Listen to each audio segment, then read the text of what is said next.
नमस्कार दोस्तों, मैं मुकेश सिंह परेर आपका हार्दिक स्वागत करता हूँ स्टडी विद हमारे क्लासेस पर। जैसे कि आपको बताया गया है कि एसएससी जीडी की पीवाईक्यू सीरीज चलाई जा रही है। उसी क्रम में मैंने कुछ टॉपिक, क्योंकि पेपर 4 तारीख से आपके पास पेपर स्टार्ट हो गए हैं। जो 4 तारीख से पेपर आपके स्टार्ट हो जाएंगे तो कहीं ना कहीं आपको कुछ करंट अफेयर्स और कुछ छोटे छोटे जो टॉपिक हैं जो कि जीएस के लिए आपको बहुत ज़्यादा हेल्पफुल होंगे, तो वो मैंने स्टार्ट की हैं। ठीक है दोस्तों, तो यहाँ से जैसा कि आज मैं है ना नोबेल पुरस्कार के बारे में बात कर लेता हूँ, क्योंकि जो कि 2024 में दिए गए हैं। लेकिन थोड़ा सा इसके इतिहास के बारे में जानने की हम कोशिश करेंगे। तो अगर मैं नोबेल पुरस्कार के इतिहास के बारे में जानूँ तो इसकी जो शुरुआत हुई थी वो 1921 में हुई थी। शुरुआत 1921 में हुई थी, लेकिन घोषणा जो कर दी गई थी वो 1900 में की गई थी। पहली बार जो नोबेल पुरस्कार दिया गया था वो दिया गया था 1921 में। ठीक है दोस्तों, फिर उसकी नोबेल फाउंडेशन की स्थापना जो हुई थी 29 जून 1900 में हुई थी। शुरुआत में ये कितने 5 क्षेत्रों में दिया जाता था। कौन कौन सी? साहित्य में, शांति में, भौतिकी में, चिकित्सा और रसायन में। ठीक है, लेकिन 1968 से अर्थशास्त्र में भी अर्थशास्त्र में भी नोबेल पुरस्कार की शुरुआत हुई और 1969 में पहला नोबेल पुरस्कार दिया गया। अगर हम थोड़ा सा देखें तो ये प्रत्येक वर्ष, प्रत्येक ये पुरस्कार जो होता है प्रत्येक वर्ष को 10 दिसंबर में, ठीक है, सारी चीज़ें लिखी नहीं है मैंने, तो 10 दिसंबर में स्टॉकहोम स्वीडन में दिए जाते हैं। कहाँ पर? 10 दिसंबर को स्टॉकहोम स्वीडन में। लेकिन एक क्वेश्चन पूछा जाता है कि जो शांति का नोबेल पुरस्कार है वो नॉर्वे की राजधानी ओस्लो में दिया जाता है। शांति का जो पुरस्कार होता है वो नॉर्वे की राजधानी कहाँ पर दिया जाता है? ओस्लो में दिया जाता है। और ये सभी जो पांचों के पांचों पुरस्कार हैं वो नोबेल फाउंडेशन द्वारा प्रदान किया जाता है। लेकिन अगर मैं अर्थशास्त्र की बात करूँ, अर्थशास्त्र को धनराशि कहाँ से दी जाती है?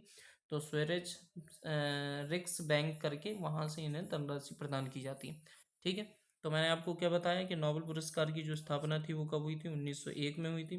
घोषणा इसकी 1900 में हो गई थी। नोबेल फाउंडेशन की स्थापना 29 जून 1900 में हुई थी। शुरुआत में ये कितने क्षेत्रों में दिया जाता था दोस्तों? 5 क्षेत्रों में, साहित्य में, शांति में, भौतिकी में, चिकित्सा में और रसायन में, मतलब अर्थशास्त्र में नहीं दिया जाता था। तो 1968 से फिर क्या हुआ? 1968 से फिर नोबेल पुरस्कार की शुरुआत अर्थशास्त्र के लिए हुई। ठीक है, और पहला जो अर्थशास्त्र से संबंधित जो नोबेल पुरस्कार था वो 1969 में दिया गया और प्रत्येक वर्ष 10 दिसंबर को दिया जाता है। और 10 दिसंबर को देने के बाद साथ अगर मैं बाकी नोबेल पुरस्कार 5 नोबेल पुरस्कार की बात करूं तो वो जो है वो स्टॉकहोम की राजधानी, स्वीडन की जो राजधानी है, मतलब वहाँ पर, मतलब स्टॉकहोम में दिए जाते हैं। और जो नोबेल पुरस्कार की बात करूँ, बाकी जो शांति नोबेल पुरस्कार की बात करें तो नॉर्वे की राजधानी ओस्लो में दिए जाते हैं। ठीक है, अब दोस्तों हम आगे बढ़ते हैं 2024 से संबंधित। तो अगर हम देखें कि सबसे पहला कि अर्थशास्त्र का नोबेल पुरस्कार कितने लोगों को दिया गया है, तो ये 3 लोगों को दिया गया है। डॉरन एस मोंगलू और साइमन जॉनसन और जेम्स ए रॉबसन। ठीक है, तो इसकी जो ट्रिक है, मोगली जॉन रोमन इकोनोमिस्ट हैं। मोगली जॉन रोमन जो है वो क्या है? इकोनोमिस्ट हैं। ठीक है, तो मोगली से क्या है? ये मोगलू बन जाते हैं। ठीक है, मोगली से अगर हम बात करें तो मोगली से क्या बनना है? ये बन यहाँ से यहाँ। और जॉनसन, जॉन से क्या है? ये जॉनसन। और जेम्स ए रॉमसन, ये रॉबिन से ये ऐसे। ठीक है, तो Daron Acemoglu, Simon Johnson, James A Robins. तो हम ट्रिक बना सकते हैं कि मोगली जॉन रोमन इकोनॉमिस्ट हैं। ठीक है, उसी तरीके से अगर हम शांति नोबेल पुरस्कार की बात करें तो शांति नोबेल का जो पुरस्कार मिला है वो जापान का एक संगठन है, जैसे हम जापानी संगठन निहोन हिंड हिंडक्यो बोलते हैं। ठीक है, अगर हम ऐसे इसको हम ऐसे याद रख सकते हैं कि जापान की राजधानी कौन सी? टोक्यो। तो क्यों क्यों करके ऐसे। ठीक है, तो हिंडक्यो। ठीक है, तो जापान, अगर हम शांति नोबेल पुरस्कार की बात करें तो शांति नोबेल पुरस्कार जो था वो जापान के संगठन नियोन हिंडको को मिला था। ठीक है, अब हम आगे बात कर लेते हैं साहित्य के नोबेल पुरस्कार। साहित्य का नोबेल पुरस्कार जो मिला था वो हांगकांग को मिला। किसे मिला? हांगकांग को। ठीक है, एक व्यक्ति थे जिनका नाम था हांगकांग। अगर हम चिकित्सा की बात करें तो चिकित्सा का जो नोबेल पुरस्कार था वो 2 लोगों को मिला, वेक्टर एम्ब्रोस और गैरी रुकवोन। ठीक है, तो इसकी जो ट्रिक बनेगी, गौरी बॉस यूएसए से दवाई लेती हैं। गौरी से ये यहाँ कनेक्ट कर रहा है और बॉस से एम्ब्रोस ये यहाँ, और ये दोनों ही यूएसए से हैं।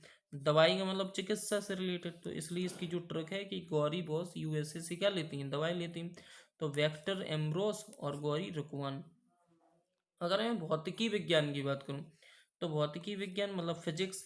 तो अगर हम फिजिक्स की ट्रिक की बात करें तो फिजिक्स में हिंट ही लास्ट में होप है, मतलब फिजिक्स में जो हिंट होती है वो ही क्या उसका लास्ट होप होती है।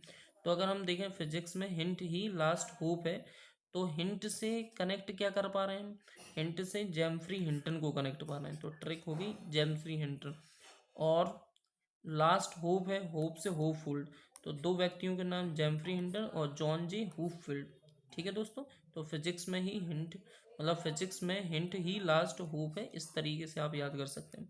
अगर हम रसायन विज्ञान की बात करें तो रसायन विज्ञान में 3 लोगों मिला, डेविड बेकर, डेमिस हसाबिस और जॉन जंपर। तो इसमें हम ऐसे लिए याद कर सकते हैं कि केमिकल पीकर, बकरा हंसा और जंप किया, केमिकल पीकर बकरा हंसा और जंप किया।